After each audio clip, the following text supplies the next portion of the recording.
ಎಲ್ರಿಗೂ ನಮಸ್ಕಾರ. ನಾನು ಇವತ್ತು ನಮ್ಮ ಹಳ್ಳಿ ಶೈಲಿಯಲ್ಲಿ ಉಪ್ಸಾರು ಮತ್ತು ಸೊಪ್ಪಿನ ಪಲ್ಯ ಹೇಗೆ ಮಾಡ್ಕೊಳ್ಳೋದು ಅಂತ ತೋರಿಸ್ತಾ ಇದ್ದೀನಿ. ಮುದ್ದೆ ಜೊತೆಗಂತೂ ತುಂಬಾ ರುಚಿಯಾಗಿರುತ್ತೆ.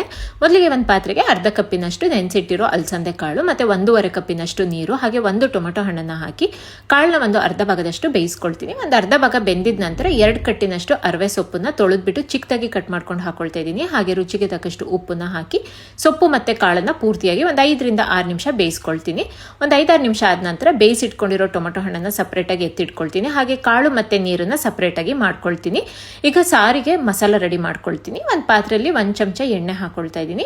ಎಣ್ಣೆ ಬಿಸಿ ಆದ ನಂತರ 7 ರಿಂದ 8 ಹಸಿ ಮೆಣಸಿನಕಾಯಿ, 4 ಬೆಳ್ಳುಳ್ಳಿ ಎಸಳುಗಳು, ಒಂದು ಅರ್ಧ ಈರುಳ್ಳಿ, ಒಂದು ಅರ್ಧ ಚಮಚ ಜೀರಿಗೆ, ಒಂದು 6 ರಿಂದ 7 ಕಾಳು ಮೆಣಸನ್ನ ಹಾಕಿ ಈರುಳ್ಳಿದೆಲ್ಲ ಹಸಿ ವಾಸನೆ ಹೋಗೋವರೆಗೂ ಹುರ್ಕೊಳ್ತೀನಿ. ಮಧ್ಯದಲ್ಲಿ ಸ್ವಲ್ಪ ಹುಣಸೆ ಹಣ್ಣನ್ನ ಹಾಕೊಳ್ತಾ ಇದ್ದೀನಿ. ಹಾಗೆ 2 ಚಮಚದಷ್ಟು ತೆಂಗಿನ ತುರಿನ ಹಾಕಿ ಮತ್ತೆ ಒಂದು 2 ನಿಮಿಷ ಫ್ರೈ ಮಾಡ್ಕೊಳ್ತೀನಿ.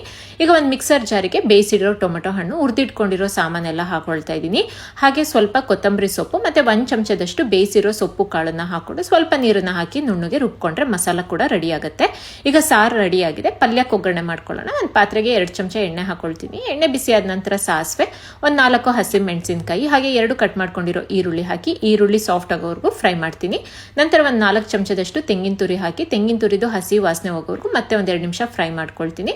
ನಂತರ ಬೇಯಿಸಿಟ್ಕೊಂಡಿರೋ ಸೊಪ್ಪು ಮತ್ತು ಕಾಳನ್ನು ಹಾಕಿ ಎಲ್ಲದನ್ನು ಒಂದ್ಸರಿ ಬಿಸಿ ಮಾಡಿಕೊಂಡ್ರೆ ಪಲ್ಯ ಕೂಡ ರೆಡಿ ಆಗುತ್ತೆ. ಮುದ್ದೆ ಜೊತೆ ಅಂತೂ ಉಪ್ಸಾರು ಪಲ್ಯ ತುಂಬಾ ಒಳ್ಳೆ ಕಾಂಬಿನೇಷನ್ ಅಂತಲೇ ಹೇಳ್ಬೋದು. Thank you for watching.